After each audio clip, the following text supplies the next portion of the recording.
माननीय लोकसभा अध्यक्ष की गरिमामयी उपस्थिति से हम सभी सम्मानित हैं। श्री ओम बिरला जी का आभार व्यक्त करते हुए निवेदन करना चाहेंगे कि आप अपने प्रेरणात्मक संदेश के साथ हम सबका मार्गदर्शन करें और तालियों के साथ स्वागत श्री ओम बिरला जी का।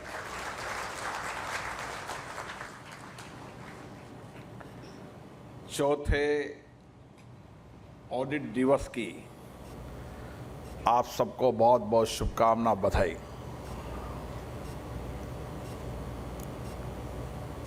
दुनिया के अंदर भारत का नियंत्रक लेखा परीक्षक संगठन जिस जवाबदेही के साथ, जिस पारदर्शिता के साथ काम कर रहा है, आज पूरी दुनिया में उसकी विशेषता, प्रामाणिकता बढ़ी है। एक लंबी विरासत 161 वर्ष की इस संगठन की रही है और इस 161 वर्ष के अंदर इस संगठन ने समय के साथ बदलती चुनौतियों, बदलते अवसरों को ध्यान में रखते हुए अपनी ऑडिट प्रणाली के अंदर भी नई तकनीकी का, नए नवाचारों का उपयोग करते हुए कैसे पारदर्शिता लाई जा सकती है, इस संगठन की उपयोगिता भी बढ़ी है और इस संगठन के मार्गदर्शन के रूप में भी बहुत बड़ी भूमिका रही है। कोई समय था जब ऑडिट को आलोचका के रूप में देखा जाता था, लेकिन जिस देश ने अपनी ऑडिट प्रणाली को जितनी जवाबदेही बनाया, उस देश ने वित्तीय अनुशासन भी आया, वित्तीय पारदर्शिता भी आई और उन नीतियों योजनाओं के माध्यम से समय समय पर सरकारी धन का व्यय करते समय उसकी उपयोगिता का आकलन भी हुआ। उसके कारण समय समय पर ऑडिट प्रणाली को विश्वसनीय बनाने में आप सबकी बहुत बड़ी भूमिका है और मैं कह सकता हूं कि गिरीश चंद्र जी मुर्मू जी के नेतृत्व में और हमारे पूर्व कई नियंत्रक एवं महालेखापरीक्षक जिनका बहुत बड़ा योगदान इस संस्था को विशेषता प्रमाणित बनाने में रहा, उनको भी मैं विशेष रूप से धन्यवाद देता हूं। और उसके साथ साथ आज यहाँ पर सभी लेखा परीक्षक अधिकारीगण, कर्मचारीगण, अर्थशास्त्री, विभिन्न मंत्रालय और देश भर में इस संगठन के जुड़े हुए सभी पदाधिकारी शुभकामना और बधाई के पात्र हैं कि उन्होंने इस संस्था की विशेषता, प्रामाणिकता बनाने में बहुत बड़ी भूमिका निभाई। और मुझे खुशी है कि सीएजी को एएसओ एसआई का भी इस बार 2024 से 2027 के बीच में अध्यक्षता करने का अवसर प्राप्त हुआ है। संसद में भी समय समय पर मैं देखता हूं कि दुनिया के देश हमारी इस लेखा परीक्षा का अध्ययन करने आते हैं, सीखने आते हैं और प्रयास करते हैं कि हम भारत की लेखा परीक्षा को अपने आप अपनाएं। और इसीलिए हमारी संस्था प्राइड के अंदर भी समय समय पर जब लोकसभा के कई माननीय सदस्य अधिकारी आते हैं, लेकिन उसके साथ साथ वहाँ वो भारत की CAG ऑडिट प्रणाली का प्रशिक्षण प्राप्त करने और सीखने के लिए भी कम से कम 50 देश के अधिकारी कर्मचारी समय समय पर भारत में आते हैं। ये हमारी विशेषता है, प्रामाणिकता है इस संगठन की, जिसने विश्व स्तरीय लेखा परीक्षक ऑडिट प्रणाली को एक बेहतरीन और दुनिया के लिए एक मार्गदर्शक भूमिका के रूप में निभाई। मेरा मानना है कि किसी भी देश के अंदर, चाहे CAG हो या अन्य ऑडिट प्रणाली हो, वो जितनी पारदर्शिता के साथ काम करेगी, उतने ही हम वित्तीय अनुशासन भी बना कर रखेंगे। और उसके साथ साथ जिन योजनाओं, जिस मद के लिए धन का संसद ने मांगे पारित की है, उस धन का सदुपयोग भी कर पाएंगे। ऑडिट केवल ऑडिट करना नहीं है, ऑडिट के साथ उस विभाग की कार्यकुशलता, उस विभाग की दक्षता, उस विभाग के अनुशासन और उस विभाग की कार्य उत्पादकता बढ़ाने में भी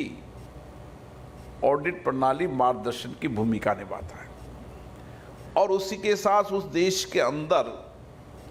सामाजिक सकारात्मक परिवर्तन लाने में जितनी हमारी योजनाएं हैं,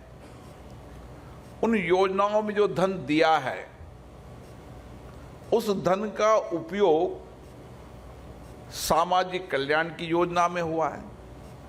इंफ्रास्ट्रक्चर में हुआ है, उसके क्या प्रभाव पड़े और भविष्य के अंदर उस प्रणाली को और बेहतर किया जा सकता है, किस तरीके से कौन सी सामाजिक योजनाओं के अंदर किस धन के आवंटन से उस देश के लोगों के सामाजिक जीवन में परिवर्तन हुआ, इसका मार्गदर्शन देने का काम भी CAG निश्चित रूप से करता आया है।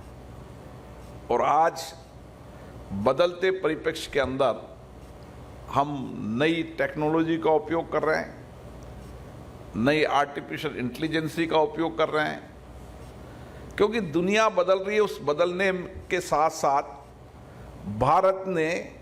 अपने हर व्यवस्था को परिवर्तन करने का काम किया है, हर संगठन में पारदर्शिता लाने का काम किया है। और मुझे खुशी है कि भारत के लोकतंत्र के अंदर वित्तीय अनुशासन हो, वित्तीय पारदर्शिता हो, इसके लिए जो हमारी संसदीय समिति होती है, उस संसदीय समिति में ये परंपरा रही है कि प्रतिपक्ष का वरिष्ठ सदस्य उसका चेयरमैन होता है। ये भारत के लोकतंत्र की ताकत है कि हमने जो धन खर्च किया है, जो व्यय किया है, उस व्यय का कितना डिसिप्लिन, कितना अनुशासन है, उसके लिए उस लोकतंत्र में जो प्रतिपक्ष का बड़ा दल होता है, उस प्रतिपक्ष के दल के अध्यक्ष और सभी माननीय दलों के सदस्य उसमें रहते हैं, ताकि हम ऑडिट के हर पैरे का ठीक से विश्लेषण कर सकें, मूल्यांकन कर सकें। और डेमोक्रेसी के अंदर जो माननीय सदस्य हैं, जो अपने अपने इलाकों के अंदर सरकार की नीतियों, कार्यक्रमों की समय समय पर समीक्षा भी करते रहते हैं, सकारात्मक आलोचना भी करते हैं, सकारात्मक दिशा भी देते हैं। लेकिन मेरा मानना है कि देश के अंदर वही लोकतंत्र सशक्त मजबूत होगा जहां का वित्तीय अनुशासन सुदृढ़ होगा, मजबूत होगा, पारदर्शी होगा। और भारत ने ये परंपरा हमेशा लागू की है। और इसी के साथ साथ संसदों के अंदर, विधानसभाओं के अंदर जब ऑडिट रिपोर्ट सदन के पटल पर रखी जाती है, उसके बाद उस ऑडिट रिपोर्ट पर हर पेरे पर भी माननीय सदस्य अपनी भावनाओं को, अपने विचारों को अभिव्यक्त करते हैं। जहाँ आवश्यकता है आलोचना भी करते हैं और जहाँ आवश्यकता हो तो सकारात्मक विचार भी रखते हैं। इससे समाज जीवन के अंदर, लोकतंत्र के अंदर जो जनता का नेतृत्व कर रहे हैं, उनकी भावनाओं की अभिव्यक्ति भी समय समय पर ऑडिट रिपोर्ट के बाद आती रहती है। मुझे आशा है जिस प्रभावशाली तरीके से आप लंबे समय से काम कर रहे हैं, मैं आपको सबको धन्यवाद देता हूं। आपने समय समय पर कई संस्थाओं का गठन भी किया है, जयपुर में, नोएडा में, गुजरात में। आपने बदलते परिप्रेक्ष्य के अंदर उन संस्थाओं के माध्यम से अपने संगठनों को और बेहतर पारदर्शिता, जवाबदेही, प्रभावशालीता बनाने के लिए समय समय पर बहुत बेहतरीन काम किए। इसके लिए मैं आपको बधाई देता हूं। और मुझे आशा है सीएजी बदलती परिप्रेक्ष्य के अंदर भारत का सीएजी दुनिया का मार्गदर्शक बनेगा और हमारी ऑडिट प्रणाली को दुनिया के देश अपनाएंगे। हमारे सिस्टम को भी और हमारे डेमोक्रेटिक सिस्टम के माध्यम से किस तरीके से प्रतिपक्ष के और सभी दल के माननीय सदस्य हर ऑडिट पेरे पर संसद के अंदर भी और संसदीय समितियों के अंदर भी समीक्षा कर सकते हैं, ये दुनिया के अंदर भारत के लोकतंत्र के लिए बहुत भूमिका रहेगी। और विशेष रूप से आपके द्वारा भी जिस ईमानदारी, कर्मठ और कार्यकुशलता से काम किया जा रहा है, जिसके कारण इस संगठन की क्षमता तो बढ़ी रही है, लेकिन संगठन की विशिष्टता भी बढ़ रही है। आने वाले समय में हम इस संगठन को बदलती परिप्रेक्ष्य में कैसे अधिक उपयोगी बना सकते हैं और आपका बहुत बड़ा, इस संस्था का बहुत बड़ा मार्गदर्शन होगा देश की अन्य संस्थाओं के लिए, देश के विभागों की कार्यक्षमताओं को बढ़ाने के लिए। और निश्चित रूप से हम सबका एक ही संकल्प है कि आने वाले समय के अंदर हम भारत को सशक्त, समृद्ध और प्रभावशाली बना सकें, दुनिया में भारत को विकसित भारत बना सकें। और विकसित भारत सपने को पूरा करने के लिए वित्तीय अनुशासन और पारदर्शिता किसी देश की महत्वपूर्ण आवश्यकता होती है और आपने इस भूमिका को निभाने में बहुत महत्वपूर्ण योगदान दिया है। मैं चतुर्थ ऑडिट दिवस पर आप सबको शुभकामनाएं देता हूं और बधाई देता हूं। आप इसी तरीके से समर्पण, सेवा, सत्यनिष्ठा, ईमानदारी से काम करते हुए इस संगठन के माध्यम से देश में एक प्रभावशाली तरीके से हम वित्तीय अनुशासन लागू करते हुए देश के, समाज के अंतिम व्यक्ति के जीवन के अंदर परिवर्तन करने में हमारी महत्वपूर्ण भूमिका निभाएंगे। आप सबको बहुत बहुत धन्यवाद।